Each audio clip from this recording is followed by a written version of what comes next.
Kitu kingine ambacho nitapenda kumalizia katika mazungumzo yangu, kuna watu huwa wana tabia kuwakatisha tamaa wenzao,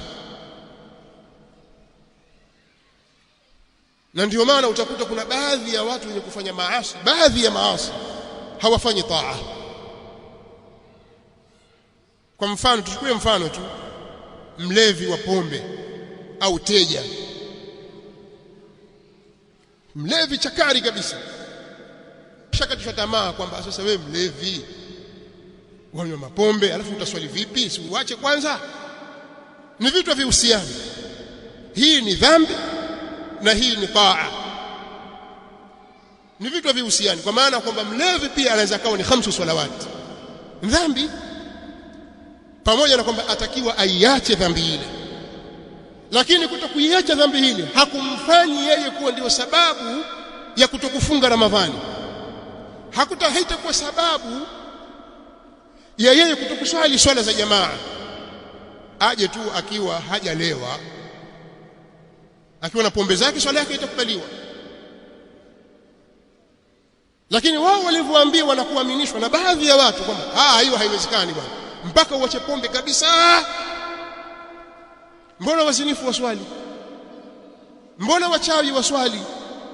Mbona wala riba waswali? Hakuna watu wanakula riba wakaswali.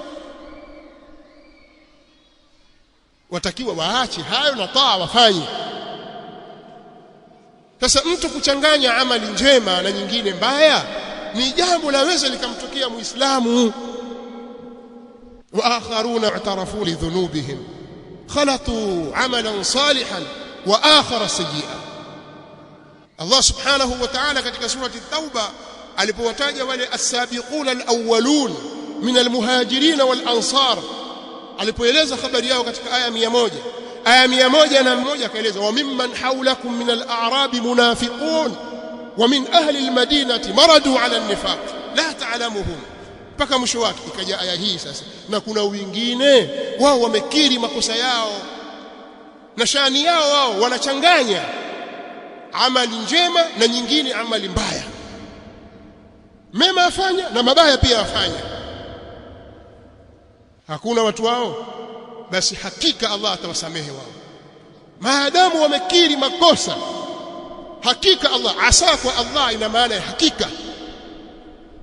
Kwa hiyo unapokuwa unafanya dhambi, isikuzuie dhambi hiyo kutekeleza ile jambo la wajibu, kwa sababu wewe ukiwa kwa sababu ya kunywa pombe au kwa sababu ya vuta bangi ikawa huswali, ile ni dhambi, haija kutoka kwenye Uislamu.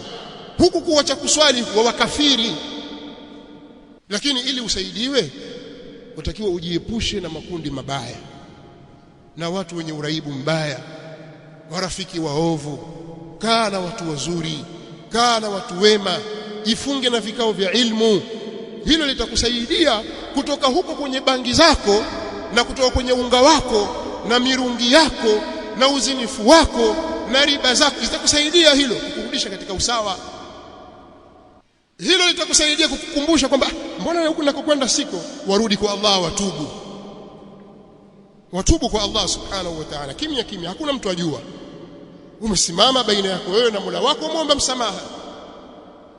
Lakini dhunubu ni ni nuksi kwa mwanadamu. Hii ni Wajawema Online TV. Hapa ni elimu tu.